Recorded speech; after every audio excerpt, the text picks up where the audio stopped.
तो साहेब जी, मेरे सभी भाइयों बहनों बेटा बेटी माता पिता को भक्तमती की सत साहेब। तो आज हम सुनेंगे संत रामपाल जी महाराज की सत्संग में गुरु जी हमें समझाते हैं कि हमने गुरु परमात्मा की शरण में जाने से पहले सभी प्रकार की बुराइयां छोड़ देनी चाहिए। जाति पाति ऊंच नीच का भेदभाव नहीं करना चाहिए, तब भी हमें इस धरती पर सुख मिलते हैं, तब भी हमारे सभी प्रकार के दुख रोग नष्ट होते हैं और मोक्ष भी मिलता है। तो सुनते हैं सभी भाई बहन बेटा बेटी माता पिता मिलजुल करके सत्संग संत रामपाल जी महाराज की सत साहेब जी। और वो आपस में चर्चा कर रहे थे कि मैं इतना दुखी था, परमात्मा से नाम लिया, अरे भगवान आए हैं, ये परमात्मा है, तुम इसको दुल्हा मत समझो, धानक नहीं है। अब जिसके काटे से निकल रहे वह क्यों कर कहीं सिंपल मैन है। तो उस व्यक्ति को पहुंचा वहां पर ब्राह्मण, जब वो और भक्त बैठे बतला रहे थे, भगवान आए, जब सत्संग का आयोजन था उनके साथ दूसरे साथी बाहर मैदान में, तो उस ब्राह्मण का कुछ दिल टट्या, भक्त भी सारे भक्त कह रहे हैं तो कुछ बात बनेगी। तो परमात्मा के आशीर्वाद मात्र से परमात्मा ने कहा, भाई अपने सारे बच्चों को ले आ। उसने सारा दुख बताया, उनको दीक्षा दिला। तो उसने सोचा पहले अपने लड़कों को ले चलता हूं, क्योंकि इज्जत और बेइज्जती हमारा साथ लटक रही है, घर में कैर टूट गया। दोनों लड़कों को ले आया। परमात्मा ने दीक्षा दी, बेटा भक्ति करोगे ना जब बात बनेगी। केवल आशीर्वाद से भी सुख दे देते, लेकिन वो तो एक का दुख टला, आगे जीवन में पता नहीं कितने दुख है आपके। परमात्मा ने नाम दिया, दोनों बच्चे ऐसे स्वस्थ हो गए जैसे कभी दुख था ही नहीं। अपने आप उठ के गए, उन्हें लिया था बैठा बैठा कर, तो उनको एकदम खुशी की लहर आ गई। फिर अपनी बेटियों को पत्नी को सबको नाम दिलाया। परमात्मा के आशीर्वाद से सब ठीक हो गए, स्वस्थ हो गए कुछ ही दिनों में। और फिर घर का काम भी उसका बहुत अच्छा चलने लगा। अब वो जहां भी जिसने मिलाए उसी को कहे कि भगवान आए हैं, चलो वहां पर परमात्मा रहे दुल्हाओं की कॉलोनी में, भगवान उतर रहे, पर उसकी कौन सुने ब्राह्मण। तो पुण्यात्माओं, एक समय एक सर्वानंद नाम के ब्राह्मण थे, और उसने चारों वेदों 18 पुराणों गीता इन सभी को कंठस्थ याद कर रखा था। और उसने अपने वक्त के सभी ब्राह्मणों को, सभी विद्वानों को शास्त्रार्थ में पराजित कर दिया। तो उसके मन में एक धारणा आई कि मैं अपना नाम सर्वानंद की जगह सर्वाजीत रखवाऊंगा, अपनी मां से कहता हूं। उसने सभी को हरा दिया। उधर से वो ये विचार कर रहा था। दूसरी ओर क्या हुआ कि उसकी माता, तो सर्वानंद की माता जी थी, उसका नाम शारदा था, ब्राह्मणी, और वो भी ऐसे ही अपने प्रारब्ध के कर्म को भोग रही थी। अब ब्राह्मण होने के नाते, और अब उसका पिता, उसका पुत्र विद्वान, जिसने सब विद्वानों को पराजित कर दिया, अपने पुत्र से भी सारे जंतर मंत्र, जो भी गायत्री मंत्र वगैरह अनुष्ठान बताए बेटे ने, वो भी कर लिए। और भी जिसने भी जहां कोई महापुरुष संत तपस्वी बताया वहां भी चली गई, लेकिन उसको कोई राहत नहीं मिली। बहुत बुरी बेचैनी रहे, ना भूख लगे, चारपाई पकड़ रखी, अस्थि पिंजर शेष दिखाई दे। उधर की एक परमात्मा की शिष्या, एक बहन ब्राह्मणी, एक बहन चली गई, ब्राह्मणी नहीं वैसे एक बहन चली गई किसी कामवश, अन्य जाति की, श्रवण जाति की। तो उसने पूछा कि शारदा कुशल है। उसने चारपाई पे पड़ी पड़ी ने देखा और कहा, बहन कहाँ कुशल हूं, अंतिम सांस गिन रही हूं, बहुत परेशान हूं, काफी वर्षों से असाध्य रोग से पीड़ित हूं। वो परमात्मा की शिष्या लड़की कहने लगी कि बहन कहीं दिखाया नहीं आपने, कि सभी डॉक्टर दिखा लिए, वैद्यों से चेक करा लिया, साधु संत आसपास नहीं छोड़ा। सभी ने कह दिया कि तेरे प्रारब्ध का कष्ट है, तुम्हें भोगना ही पड़ेगा। तो उस बहन ने कहा कि ये जी आप बुरा ना मानो, तो मैं बताऊं एक महापुरुष आ रहे हैं। वो कहने लगी बोलो कौन है? कि मेरे गुरुजी से दीक्षा ले लो। मैं भी पहले बहुत परेशान थी, आपसे भी बुरी हालत थी मेरी नहीं, मेरे बच्चों की भी स्थिति थी, मेरे पति को भी तकलीफ थी, प्रेत बाधा थी और मुझे ऐसा रोग था। उस गुरुजी से दीक्षा लेते ही और हम कति स्वस्थ हो गए। 2 वर्ष हो गए हम अपना जीवन जी रहे, अपनी नींद सोते, अपनी नींद उठते। तो बैठ गई शारदा कि भाई आज कुछ आशा की चिंगारी नजर आ रही है। तो उसने पूछा कौन है आपके गुरुजी, मुझे बताओ। तो उस बहन ने बताया कि कबीर नाम है उनका और जुलाहा कॉलोनी में रहते हैं। कहने लगी वे मैं तो दुल्हा धानक है, वो कहाँ दुल्हा धानक है, उल्टी है लेट गई नो की नो 4 पाई नहीं, आम ब्राह्मण है और वो एक धानक इज्जत का नाश हो जा, मैं नाम नहीं लूं। तो उस बहन ने बहुत कहा कि देखो हमने ज्ञान सुना उस परमेश्वर का, आज आप ब्राह्मणी हो और मृत्यु के बाद आप अन्य जाति में भी तो जन्म ले सकते हो, आप पशु योनि में भी तो जाओगे, तब कहां जाएगी या जाति तेरी। तो कहने लगी बहन तू जा, बस फालतू बात ना कर, इससे अच्छा तो मौत आ जाए, वो अच्छा है। पुण्यात्मा परमात्मा कहते हैं राज तजना सहज है, सहज त्रिया का ने और मान बढ़ाई ईर्षा, ये दुर्लभ तजनाई। वह चली गई। कुछ दिनों के बाद वो ब्राह्मण जो परमात्मा की शरण में आके स्वस्थ हुआ था, पुण्यात्मा आप तो बालक हो, दास उस भगवान से परिचित है, आपके लिए जो परमात्मा भटक रहा है ना, आप तो एक अबोध बालक की तरह जिधर मुंह हो गया उधर चल पड़ते हो और वो पिता माता पिता पीछे पीछे भाग गया, अगर खड्डे में गिरेगा यू उठा लूं भाग कर बालक को। आज आप इतने बच्चे हो इस भगवान के मार्ग में और इस अपने अध्यात्म मार्ग के अंदर। कबीर साहब कहते हैं मैं रोवा तू सृष्टि को और यह सृष्टि रोवे मोहे।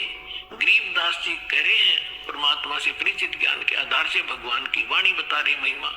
गरीबदास इस योग को समझ नहीं सकता कोई। सोच अलछिदर मैं करूं अपने जन के काज, जिस प्यारी आत्मा को शरण में लेना है ना, ना जाने के कारण बना होगा उसके लिए। तो वो ब्राह्मण चला गया कि वो निकटतम नाती भी था उनका। पहले दूर देश से आना जाना महीने महीने होता था, 6-6 महीनों में 2-2 1-1 वर्ष बीत जाता था रिश्तेदारियों में आने जाने में। तो वो ब्राह्मण उसी काशी शहर के आसपास कोई गांव था उसका रहने वाला था और शारदा बनारस में काशी में रहा करती थी। तो एक दिन वो किसी कामवश शहर में आया था तो उसने सोचा चल रिश्तेदार के घर चलते। जब वहां पहुंचा तो शारदा घर अपने उसी तरह उसी स्थिति में थी। राम रमी करी, नमस्कार हुआ, कुशल मंगल पूछा। तो शारदा ने अपना सारा दुखड़ा रोया कि मैं बहुत दुखी हूं, बहुत बुरा हाल है मेरा, मैं तो अंतिम सांस गिन रही हूं। तब उस ब्राह्मण ने कहा कि आप हमारे गुरुजी से दीक्षा ले लो, आप स्वस्थ हो जाओगे। और मेरी हालत का आपको पता ही है, क्या स्थिति थी मेरी। हाँ, आपकी तो बहुत बुरा हाल था, सारा परिवार दुखी था और आप कैसे स्वस्थ हुए कि हम उस परमात्मा आए हैं पृथ्वी पर। शारदा तेरा यकीन होइयो चाहे ना होइयो। और हमारी जो दुर्दशा थी देखने जोगी थी, रिश्तेदार भी नफरत करने लग गए थे और उनकी कृपा से आज सारे बच्चे स्वस्थ हैं और हम स्वस्थ हैं। 4 वर्ष हो गए मैंने उनसे उपदेश लिए। मेरा तो बुरा ऐसा दुखी शायद पृथ्वी पर कोई प्राणी नहीं होगा जैसा मैं था।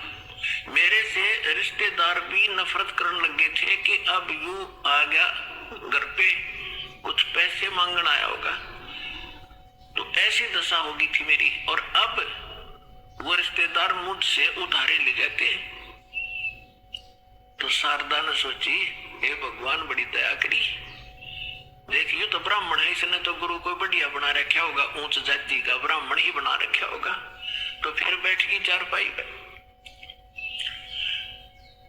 तो उसने कहा कि फिर ठीक है, बताओ मुझे आपका गुरुजी कौन है, क्या नाम है उनका, कहाँ रहते हैं। मेरे पूज्य गुरुदेव जी का नाम है कबीर। उसके वो फिर अक्सर खटक गया, कबीर वो धानक है, वो नीरू का, कहा। वो ब्राह्मण बोला, कहा वही है, यस। तो शारदा बोली, तेरी शर्म बाजगी, तेरी इज्जत का नाश कर दिया, ब्राह्मण होकर धानक गुरु बना लिया, डूब के मर जा की ये सत्य लागी सुना। अब उस पंडित जी ने कहा कि मिश्रानी बात सुन ले, यह शिक्षा मेरे देने की जरूरत नहीं, मैंने देख लिया ये ब्राह्मण जब कित गए थे, जब मेरी दुर्गति हो रही थी, चोनी भी ना दे थे, अंतिम सांस गिनों था, बुरा हाल हो रहा था। और ठीक है, तेरा ना समझ में आती तो गुरु जी के बारे में फालतू मत बोलिए, उठ कर चल पड़े। अब ये बात उसका घर कर गई कि सचमुच ये तो घना बुरा हाल था इनका, शारदा के, और इनका जीवन इतना सुखी हो गया। अब वो सोचने पर विवश हुई, तो वो काफी देर सोचती रही कि ये क्या बनी। अरे काल ने तो ऐसे बना रखे किले जाति के, ऊंच नीच के, काल ने तो इतना जबरदस्त जाल फैला रखा पुण्यात्मा, परमात्मा बिना जो टूटे नहीं। अब आप देख रहे हो परमात्मा ने सबसे पहले यह बीमारी काटी कि अब आप देख रहे हो कोई छुआछूत नहीं, ऐसी दया करी ना। तो एक बाड़िया और थी, अपने समाज में थी, हिंदुआएं में थी, और तो देखी जाओ बाद की देखो दूसरे मजहबों थे, तो यह समाप्त करी। और उस समय ये एक जबरदस्त किला बना रखा था जाति का।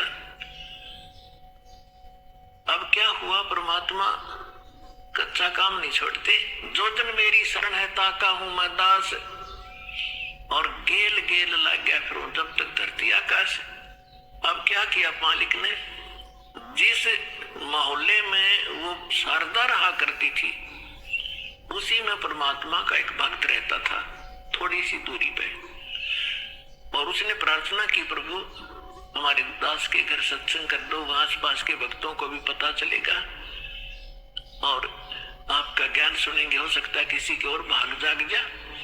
परमात्मा ने ठीक कहा कि ठीक है बेटा, रात्रि में सत्संग करेंगे, दिन में अपना काम करो पेट के लिए, रात तो अपनी है, आ जाया करो, चलूंगा मैं तुम्हारे में। तो उस बहन ने जो सत्संग करवा रही थी भगवान का, आसपास के सभी जगह निमंत्रण भेजा कि आज हमारे गुरु जी आवेंगे और नाम ले लियो, सत्संग सुनियो पहले, आपने आज तक ऐसा ज्ञान नहीं सुना होगा, आप देखियो हमारे गुरु जी का सत्संग सुनना। तो ऐसे आपस में आ ही जाते हैं, बुलावा देने से मोहल्ले के लोग, बहन बेटियां इकट्ठी हो जाती हैं। तो उसने शारदा को भी आमंत्रित कर दिया मोहल्ले में होने के नाते। तो शारदा ने पूछा, आपके गुरुजी कौन है? कि मेरे गुरुजी है कबीर साहब, भगवान कबीर। कौन से कबीर? वो धानक। वो शारदा ने कहा कि हाँ वो धानक, आप कुछ भी कहो वो परमात्मा है। अब शारदा ने के स्कीम बनाई कि भी ऐसे जाऊंगी तो बात बिगड़ेगी, लोग हंसी करेंगे। एक ब्राह्मणी होकर दानक से दीक्षा लेने चल पड़ी और उधर से दुख का पहाड़ टूट गया। तो उसने अपने ही मन में एक ऐसा विचार किया कि मैं जाऊंगी जरूर, सुना है कि आशीर्वाद लेने मात्र से सुख भी हो जाता है, यदि मैं सुखी होगी मेरा ये दुख दूर हो गया उनके आशीर्वाद से, मैं वही चरण पकड़ लूंगी, फिर कभी नहीं लोक लाज करूं। अब परमात्मा कहते करे करावे साइया, मन में लहर उठा, दादू से दर्जीव के वो आप बगल हो जाए। तो पहले रात्रि का समय था, पहले एक जोत जलाया करते देसी घी की, वही तो हवन का काम कराया करती और वही रोशनी का वहां चांदना उसी से बनाया करते थे। एक जोत जला रखी देसी घी की, उससे आंगन में थोड़ा सा टमटमाती सी रोशनी थी। अब सभी बहन भाई आ रहे थे, एक साइड बहन बैठ रही थी, एक साइड भक्त बैठ रहे थे, बीच में रास्ता था, सामने भगवान बैठे थे आसन पर। अब शारदा आई, मुंह पर घूंघट काट के, उसने ये सोचा था कि ऐसा घूंघट काट के औरतों में जाकर बैठ जाऊंगी, प्रणाम करके जैसे वो क्रिया करेंगे और मुझे कोई पहचानेगा नहीं। अब जो ही सभी बहन आ रही थी, भगवान के चरण ले रही थी और बैठती जा रही थी। अब वो आगे शारदा भी मुंह ढक्के आवत थी, परमात्मा के चरण छुए, मालिक ने सिर पर हाथ रखा और कहा, सर्वानंद की माँ ब्राह्मणी पंडितानी, आज दानक के पास कैसे आना हो गया तेरा?